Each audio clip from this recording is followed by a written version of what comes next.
जय हिंद दोस्तों मैं सुरेश सर।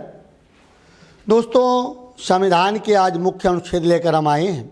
इससे पहले हमने एक वीडियो बनाई थी अनुच्छेद 1 से लेकर के 51 तक हमने उसमें चर्चा कर दी, लेकिन यहाँ से भी हमने 51 शुरू कर दिया, 51 से लेके 93 तक।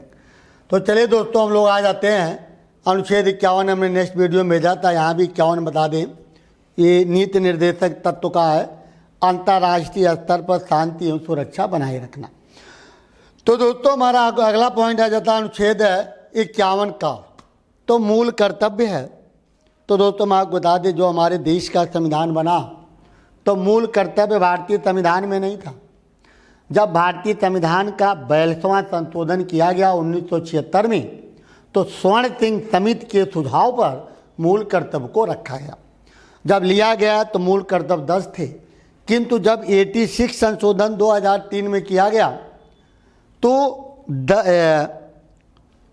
11वां कर्तव्य जोड़ा गया कि माता पिता का एक कर्तव्य बनता है कि बच्चों को उचित शिक्षा की व्यवस्था करें। तो वर्तमान में मूल कर्तव्य 11 हो गए। अनुच्छेद 52 का था, भारत के राष्ट्रपति का उल्लेख करता है कि भारत में एक राष्ट्रपति होगा। अनुच्छेद 52 का था, भारत के एक राष्ट्रपति होगा। और 53 का आता है, जो संघ की कार्यपालिका शक्तियां का उल्लेख करता है, यानी कार्यपालिका शक्तियां किसमें निहित होंगी दोस्तों? तो राष्ट्रपति में। लेकिन वास्तविक अगर हम बात करते हैं तो प्रधानमंत्री में, क्योंकि भारत का राष्ट्रपति केंद्रीय मंत्रिपरिषद के अनुसार कार्य करता है, स्वयं कोई निर्णय नहीं लेता। ठीक है, क्योंकि जब भारतीय संविधान का 42वां संशोधन किया गया 1976 में, तो एक नियम पास किया गया कि भारत का राष्ट्रपति स्वयं कोई निर्णय नहीं लेगा, उन्हें केंद्रीय मंत्रिपरिषद के सलाह के अनुसार कार्य करना है। इस आधार पर अगर हम देखते हैं तो कार्यपालिका का प्रधान तो राष्ट्रपति होता है, लेकिन वास्तविक शक्तियां प्रधानमंत्री के पास होती है। अनुच्छेद 54 की अगर दोस्तों हम बात कर लेते हैं, अनुच्छेद 54 में तो राष्ट्रपति का निर्वाचन। तो राष्ट्रपति का निर्वाचन कैसे होता है दोस्तों? एक निर्वाचक मंडल द्वारा होता। इस निर्वाचक मंडल में कौन कौन भाग लेते हैं? लोकसभा, राज्यसभा और राज्यों के विधानसभा के निर्वाचित सदस्य भाग लेते हैं। ठीक है, इसके बाद हम आ जाते हैं दोस्तों, अनुच्छेद 56 आ गया। 56 में राष्ट्रपति की पदावधि, यानी राष्ट्रपति का कार्यकाल 5 वर्ष होता है, किंतु 5 वर्ष पहले भी इन्हें हटाया जा सकता है विधि के उल्लंघन पर, महाभियोग द्वारा, या उपराष्ट्रपति को अपना त्याग पत्र देके अपना स्थान ये रिक्त कर सकता। इसके बाद दोस्तों हम आ जाते हैं अनुच्छेद 60 में। 60 में राष्ट्रपति के शपथ का उल्लेख करता है। तो राष्ट्रपति शपथ या प्रतिज्ञा, क्योंकि भारत का राष्ट्रपति मुख्य न्यायाधीश के समक्ष पद एवं गोपनीयता की संविधान की रक्षा की शपथ लेता, पद एवं गोपनीयता की शपथ ये नहीं लेता। ठीक, इसके बाद दोस्तों हम आ जाते हैं अनुच्छेद 61, राष्ट्रपति के महाभियोग।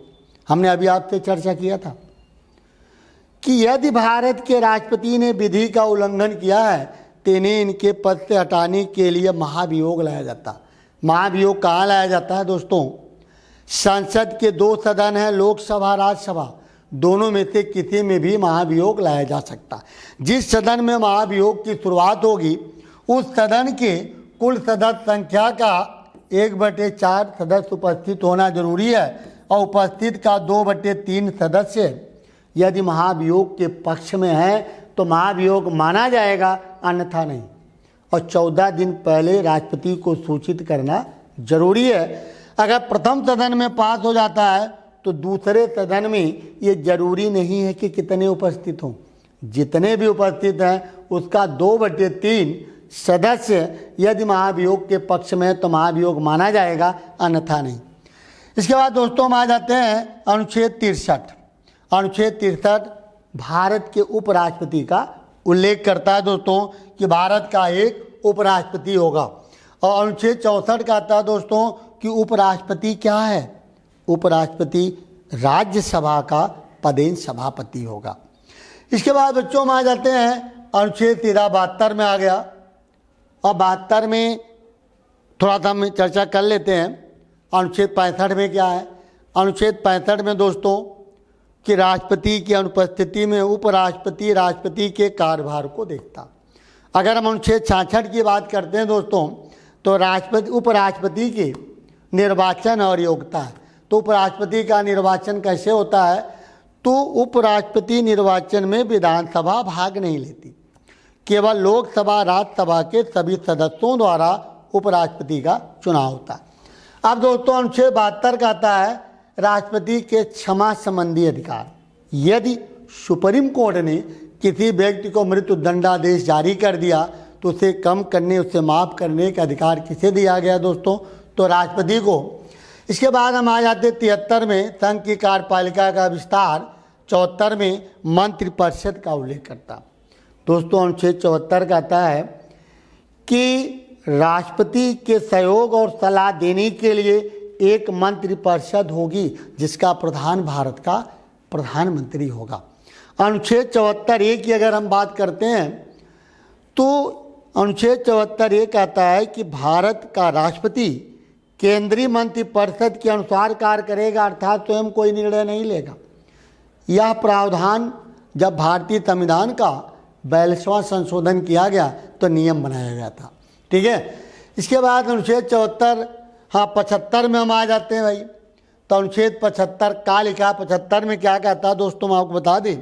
अनुच्छेद 75 कहता है कि प्रधानमंत्री की नियुक्ति राष्ट्रपति करता है, अन्य मंत्रियों की नियुक्ति राष्ट्रपति प्रधानमंत्री की सलाह से करता, क्योंकि लोकसभा के बहुमत दल के नेता को भारत का राष्ट्रपति प्रधानमंत्री पद की शपथ दिलाता है। अनुच्छेद का कहता है राष्ट्रपति द्वारा प्रधानमंत्री की नियुक्ति, अनुच्छेद 75 का। ठीक, 75 का में कहता मंत्रिपरिषद लोकसभा के प्रति। अब देखिए यहाँ दो प्रश्न आता है। अगर प्रश्न पूछता है कि मंत्रिपरिषद सामूहिक रूप से किसके प्रति उत्तरदायी होती है, तो लोकसभा के प्रति। व्यक्तिगत रूप से किसके प्रति उत्तरदायी होती है दोस्तों, तो राष्ट्रपति के प्रति। इसके बाद दोस्तों हम आ जाते हैं अनुच्छेद 76 में महान्यायवादी, अटॉर्नी जनरल, जिनको हम लोग बोलते हैं भारत सरकार का कानूनी सलाहकार कहा जाता है। इनकी नियुक्ति राष्ट्रपति 5 वर्षों के लिए करता है, लेकिन 5 वर्ष से पूर्व राष्ट्रपति जब चाहे तब इन्हें इनके पद से हटा सकता है। ठीक, कानूनी सलाहकार कहा जाता है भारत सरकार का।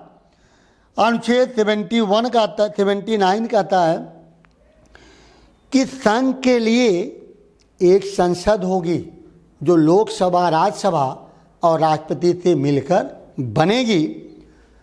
इसके बाद अनुच्छेद 80 में हमारा दोस्तों आ जाता है राज्यसभा की संरचना।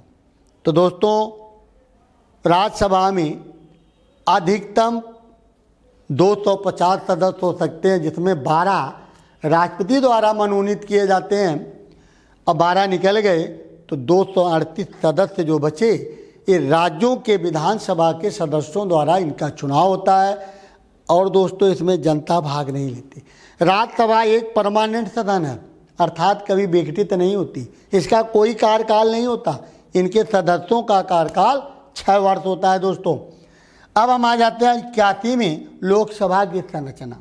तो लोकसभा में पहले हम लोग कहते थे कि अधिकतम 552 हो सकते हैं, लेकिन अब हम लोग बोलते हैं कि लोकसभा में अधिकतम 550 सदस्य हो सकते हैं, क्योंकि जो 2 एंग्लो इंडियन थे उन्हें हटा दिया गया, तो अब 550 हो गए। इसके बाद दोस्तों हम आ जाते हैं 83 में संसद के सदनों की अवधि। तो संसद के सदनों की अवधि की अगर हम बात करते हैं दोस्तों, तो लोकसभा का कार्यकाल 5 वर्ष होता है, लेकिन राज्यसभा का कोई कार्यकाल नहीं होता है बच्चों। इसके बाद बच्चों हम आ जाते हैं अनुच्छेद 86 में सदनों में अभिभाषण और उनको संदेश भेजने का राष्ट्रपति का अधिकार। तो दोस्तों मैं आपको बता दें, कहता है कि विलंबित माने रुका हुआ, विलंबित विधेयक के संबंध में राष्ट्रपति किसी भी सदन को संदेश भेज सकता है। यह अनुच्छेद 86 में वर्णित है।